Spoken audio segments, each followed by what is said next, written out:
Life's a twisty journey, and boy, did I get more than I bargained for. One evening, filled with the promise of shared secrets between me and Caroline, spiraled into a tale of double betrayals.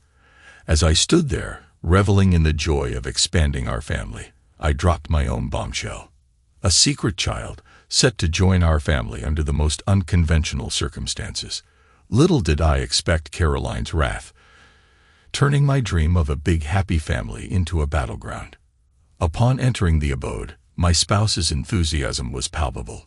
She hastened to greet me with an affectionate kiss, before swiftly returning to the culinary domain to add the final touches to our evening repast. "I prepared your preferred dish tonight. And guess what? I have some exhilarating news to share," she exclaimed, her eyes shimmering with anticipation.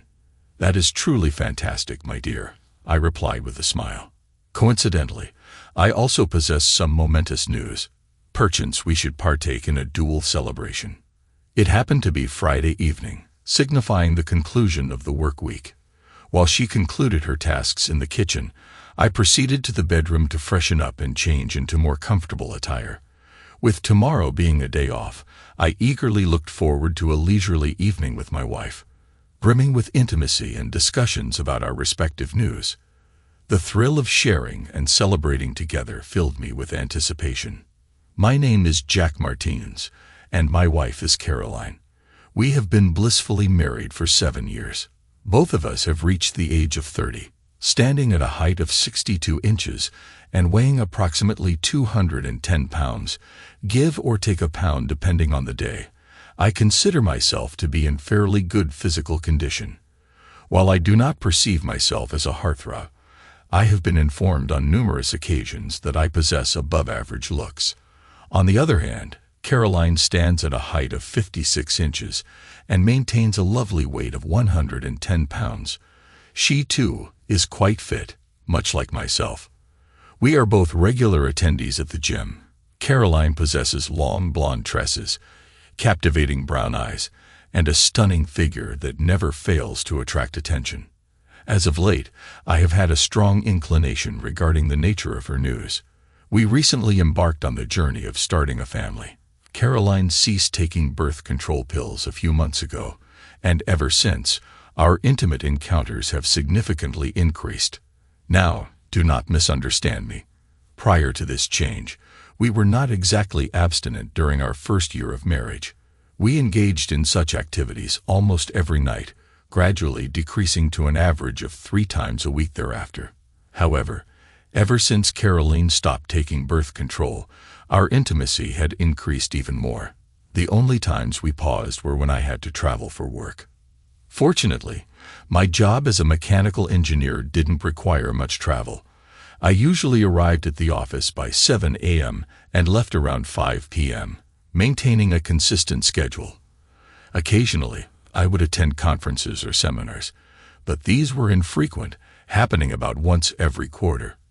Recently, I was promoted to an engineering manager, overseeing a team of 5 junior engineers, 3 engineering technicians, and a few secretaries, including Caroline, who served as my personal secretary.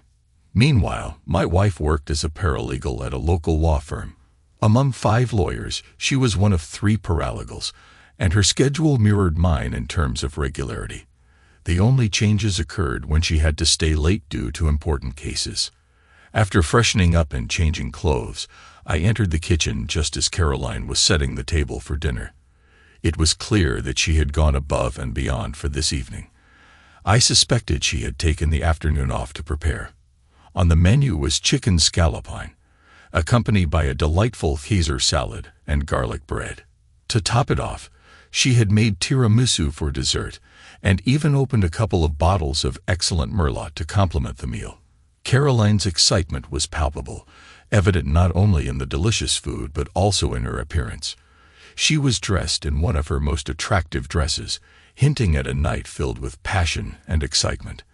I knew she had some remarkable news to share, and I couldn't wait for our conversation later that evening. After we finished dinner and dessert, I offered to help Caroline clear the table and clean up the kitchen. We poured ourselves more wine and moved to the living room, eager to share our respective news. Sitting on the couch, we engaged in the usual back and forth about who would go first. Caroline's exuberant enthusiasm made it effortless for her to offer her help. She could barely contain her excitement. Her sheer happiness practically emanated from her. I half expected her news to burst forth spontaneously. "We did it, sweetheart. I'm pregnant. We're going to have a baby," she exclaimed, her joy palpable. "That's incredible," I exclaimed in response. Overwhelmed with happiness, Caroline threw herself into my arms, showering me with passionate kisses as we embraced, sharing in the overwhelming joy. I couldn't wait to share my own news with her. With a radiant smile and infectious enthusiasm, I revealed my own thrilling announcement. I got my secretary, Eva, pregnant as well. I disclosed to my wife, my excitement evident in my tone. Since she's single and doesn't want to raise a child alone, we've decided that she'll give her baby to us to raise. It'll be like they're twins since you and Eva will be delivering at about the same time. They'll actually be twins in every way except for blood. And since I'm the father, custody won't be an issue, especially since she's willing to sign off on me taking custody. All she wants is to be involved as more of a favored aunt to the child. We'll probably need to explain it to him or her when they're old enough to understand and accept it, but that shouldn't be a problem.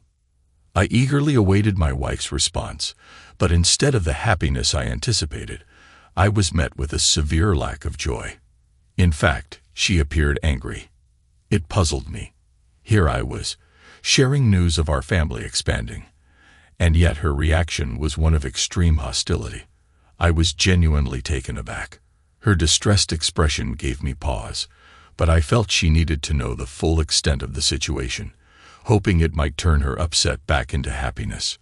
Her initial ultrasound also indicated that she was having twins. I continued, attempting to maintain my excitement despite my wife's unsettling reaction. Although it's still too early to determine the sex, there's a good likelihood that at least one of them is a girl. Maybe there will be one of each.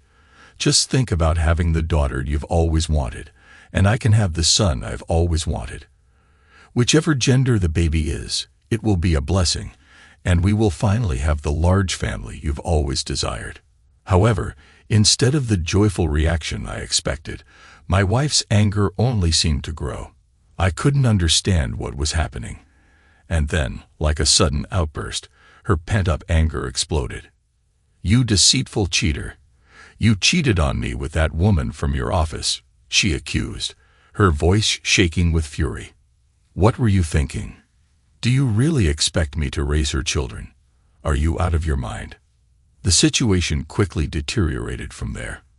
For the next 30 minutes, she hurled insults at me, using every possible insult in the English language.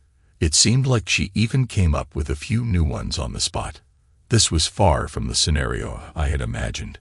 It was becoming increasingly clear that my hopes for a night of intimacy were fading fast. Nevertheless, I remained determined. "Darling, why don't we go to the bedroom and celebrate our good news together?" I suggested, trying to salvage the evening. "I believe that after a night of intimacy, we will have a better idea of what our lives will be like with 3 new additions to our family." To my surprise, not only did she reject my proposal vehemently, but she even threatened to banish me from our bed. If she didn't want to share a bed with me, she could find somewhere else to sleep. Eventually, consumed by anger, she stormed off to the spare bedroom with her pillows. I was genuinely puzzled by her behavior. However, feeling justified in my actions, I rolled over and slept peacefully for the rest of the night. The next morning, my attempts to persuade my wife to come back to our bed were met with continued resistance. She harbored an irrational anger towards me, and her refusal to communicate only deepened my confusion. Recognizing that her emotions were beyond my control, I decided to take advantage of the pleasant weather and went out for a round of golf. I met some interesting people there, including a man, his wife, and her sister. We quickly formed a bond and got to know each other on a different level in less than 3 hours. Upon my return home, I was surprised to find that my garage door opener was not working. Perplexed by this unexpected issue, I investigated further, checking the batteries with no success. When I tried to enter through the front door, I was met with an even more puzzling sight. Several suitcases neatly stacked on the porch. Despite my confusion, I brushed off the strangeness and attempted to unlock the front door, only to realize that it was securely locked. Although not entirely unexpected since I usually left through the garage in the mornings, what struck me as odd was that my key didn't fit the locks. Upon closer inspection, I noticed that the locks seemed new, a detail that Caroline had never mentioned. Determined to enter the house, I set aside my bewilderment and focused on finding a solution. Feeling tired and sweaty from the day's activities, I grabbed my saw from the truck and quickly cut through the door around the doorknob and deadbolt. With the obstacle removed, I made a mental note to replace the door and went inside, looking forward to a much-needed shower and change of clothes. Upon entering, Caroline launched into another outburst, accusing me of being unfaithful. I struggled to comprehend the source of her ideas. While there was a fleeting connection with Janice, it was not significant. Despite my attempt to suggest a shower together to ease the tension, Caroline adamantly refused. It occurred to me that she may be dealing with deeper psychological issues that required attention. Planning to discuss counseling later, I showered to alleviate the stress of the day. Upon returning to the bedroom, I found Caroline packing her things. When questioned, she stated that since I wouldn't leave, she would instead. She had already arranged to stay with her sister. My explanation of her behavior being due to pregnancy hormones was rejected. Despite my belief that her pregnancy was influencing her actions, she dismissed my reasoning. I hoped that after giving birth and seeing my secretary's twins, she would embrace motherhood. Perplexed by her sudden departure, I watched her leave, unsure of what to do next. A few days later, I decided to have Eva move in with me. With Caroline gone and Eva pregnant, it seemed like the right decision, especially since the twins were mine.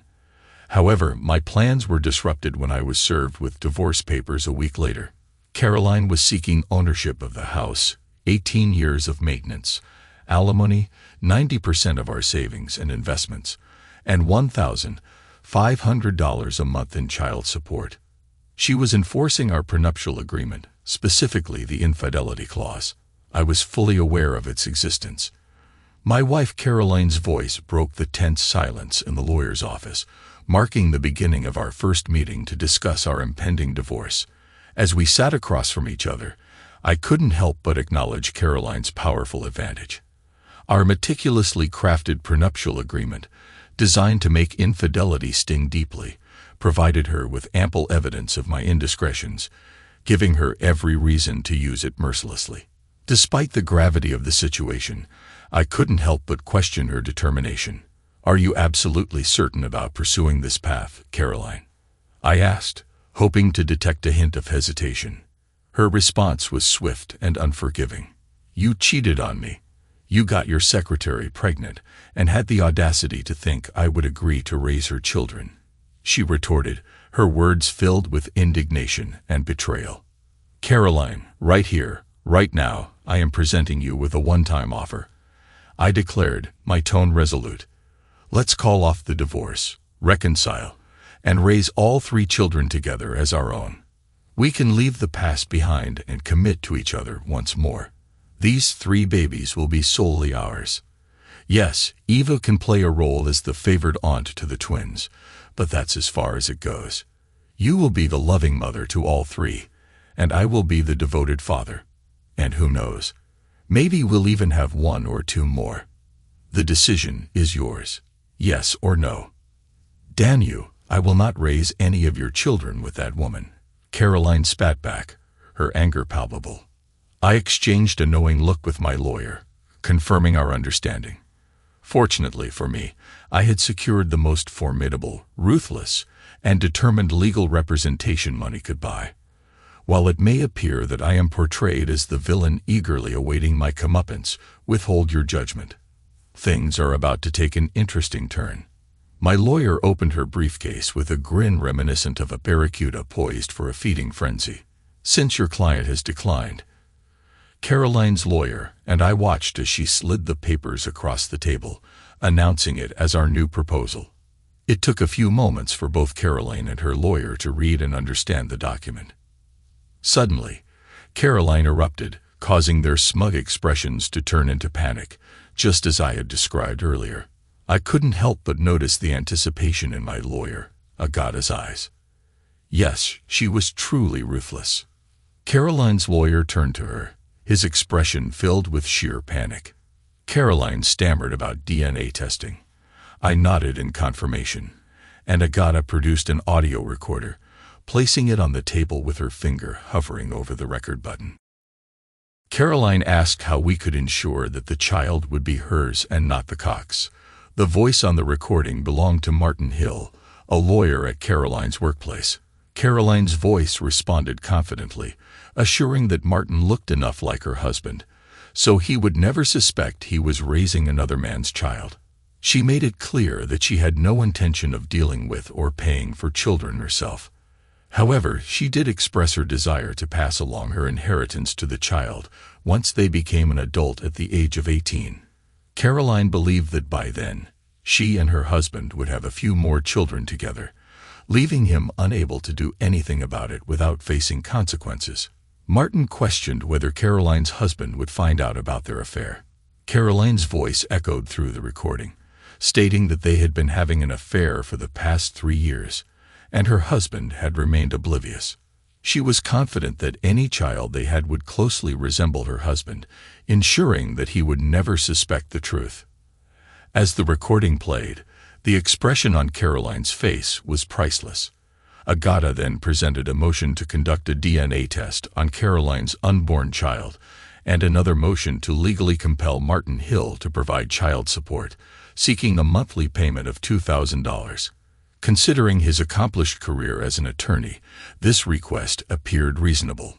Following the rejection of the previous proposal by your client, I am presenting an alternative. The resolution necessitates the execution of a postnuptial agreement by both parties. This agreement will bring an end to the ongoing divorce proceedings, allowing the couple to remain married until the last child graduates from high school, at a minimum. Should both parties agree, they have the option to continue their marital union. The postnuptial agreement will incorporate terms from the prenuptial agreement, albeit with some modifications. Notably, the marriage will become open, permitting my client to pursue other relationships provided he informs his wife in advance, with the same privilege extended to the wife. Any children conceived thereafter will be the joint responsibility of the married couple. However, any accidental conceptions, whether brought to full term or terminated, will activate the stipulations outlined in the postnuptial agreement, concluded Agatha. I observed as Caroline's countenance paled, her astonishment evident as her extramarital affair was brought to light. A wry smile played on my lips as I continued with a more assertive tone. In the event your client rejects this proposal, we are fully prepared to enforce the prenuptial agreement on our part. Agatha asserted firmly that her client's affair had commenced nearly 3 years before my client's transgressions. In fact, he only engaged in his affair after meticulously documenting his wife's betrayal and her intention to conceive a child with another man. Should she opt for divorce, she should anticipate facing financial instability and homelessness. Additionally, evidence in the form of videotapes depicting her involvement with a man other than her husband will be disseminated to her acquaintances. We are prepared to take decisive measures to ensure her complete downfall.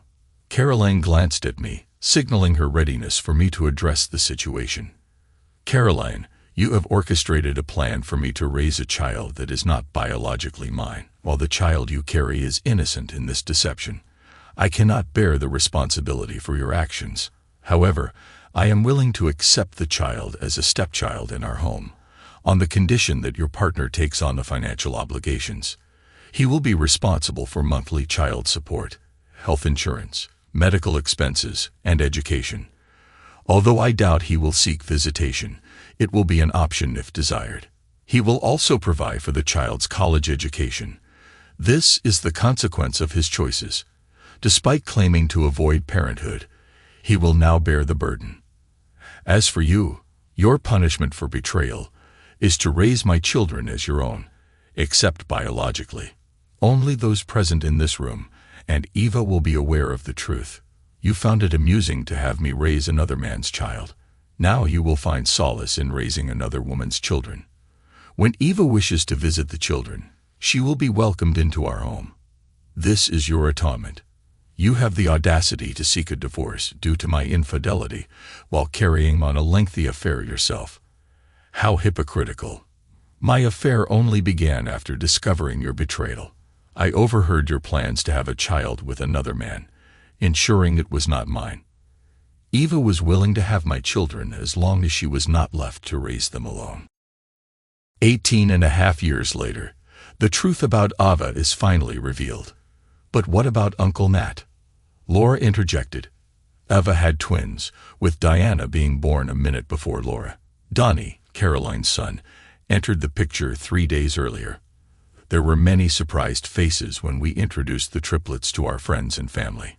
Eventually, everyone accepted the situation, although there were some questions about the origin of Diana and Laura's red hair due to those recessive genes. No, Uncle Nat came into the picture later. Aunt Eva became pregnant while she was single, and she believed it was best for you to be raised by a married couple like us. As we shared a close friendship, I made the decision to take you both in, knowing that your mother was unable to care for you on her own at the time. By the time she met and married your Uncle Nat, it would have been too disruptive to change the situation. Now that you are aware of the truth, please understand that your mother and I love you just as much as if you were our biological children. This fact remains unchanged. It's important to remember that your aunt and uncle have their own family, but you will always have a special place in their hearts. Despite this, we are all one family. I believe that you were intelligent enough to comprehend the situation. Did we really need to reveal the truth? Perhaps not, as there were valid arguments on both sides. However, we ultimately decided that it was best for you to know, so we shared the reality with you. We also disclosed to Donnie that I was not his biological father, a conversation that was separate. He never encountered the individual in question.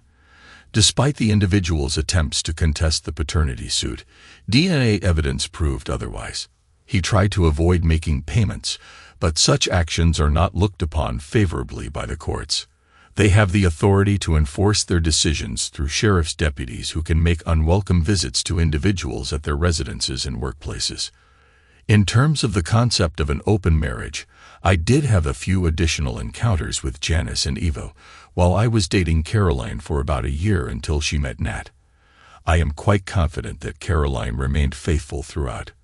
I kept a close eye on her, and once my affair with Eva ended, I refrained from pursuing any other relationships. I assumed that Caroline had learned from the situation, and I made it clear that I would resume monitoring if any signs of infidelity were detected. To the best of my knowledge, she remained loyal, and I continued to keep a watchful eye. Additionally, she made efforts to strengthen our bond, where we both relied solely on each other. Martin Hill disappeared shortly after Jack's 18th birthday. He had already set up a college fund for Jack, but despite our offers of visitation, Martin showed no interest. Speculations were rife about his relocation to the East Coast, yet a more reliable rumor placed him just 5 miles beyond the coastline. This particular piece of information was known only to a select few. I exercised patience in seeking justice. I couldn't allow him to escape his responsibilities of child support and college fund payments. As for Caroline and myself, it has been 19 years since our tumultuous ordeal. I meticulously conducted my investigations and found no evidence of further wrongdoing. Surprisingly, she transformed into a devoted wife and mother, contemplating early retirement once the children leave the nest. It seems plausible. Some may consider me weak for forgiving her, but what good would come from seeking revenge? Perhaps Eva and I could have pursued a relationship, but that is irrelevant now. What truly matters is that I did not end up raising another man's child. While I played the role of a father, I approached it from a different perspective. Martin took care of the financial aspects of raising him, while I took the opportunity to ensure he was brought up with integrity, avoiding the path of becoming a scoundrel. Additionally, by staying with Caroline, I ensured that our 3 children were raised in a loving environment with both parents, a victory that transcended external judgment. Epilogue. Another decade has passed. This is my confession. I must admit, as I sit here reflecting on my past actions, I cannot help but feel remorse. In hindsight, I realize that adultery is a destructive path, filled with pain and consequences that extend far beyond the initial act. Even innocent individuals can suffer as a result. In my case, it was the children. My affair with Janice and the subsequent revelation of Caroline's betrayal shook the very foundations of our marriage, leaving scars that took years to heal. Looking back, I acknowledge the foolishness of my actions, the self-centeredness that blinded me to the hurt I inflicted upon my wife and family. Yes, my wife also erred, but I speak only for myself now. I am haunted by the realization that my momentary lapse in judgment caused irreparable harm to the trust and closeness we once shared. Caroline's forgiveness and our eventual reconciliation were not without challenges. The journey to rebuilding our relationship was arduous and lengthy, filled with moments of uncertainty and doubt. However, it had to be our children who have grown and flourished independently that bring me joy and inner strength. Despite the tumultuous process of raising them, they are thriving, their spirits unbroken by their parents' mistakes. I am overwhelmed with pride as I witness their achievements, and their laughter serves as a soothing remedy for the wounds of the past. As I look towards the future, my only hope is that they will learn from my errors, cherish the sacred vows of marriage, and honor the trust of their partners. May they never succumb to the temptations that led me astray. May they cultivate relationships founded on honesty, respect, and unwavering devotion. Ultimately, I am grateful for the second chance I have been granted, for the opportunity to rectify the wrongs of my past and embrace the blessings of my present. Although the scars of my transgressions may never completely fade, I find solace in knowing that redemption is attainable. Love, genuine and unconditional, possesses the power to conquer even the darkest of sins.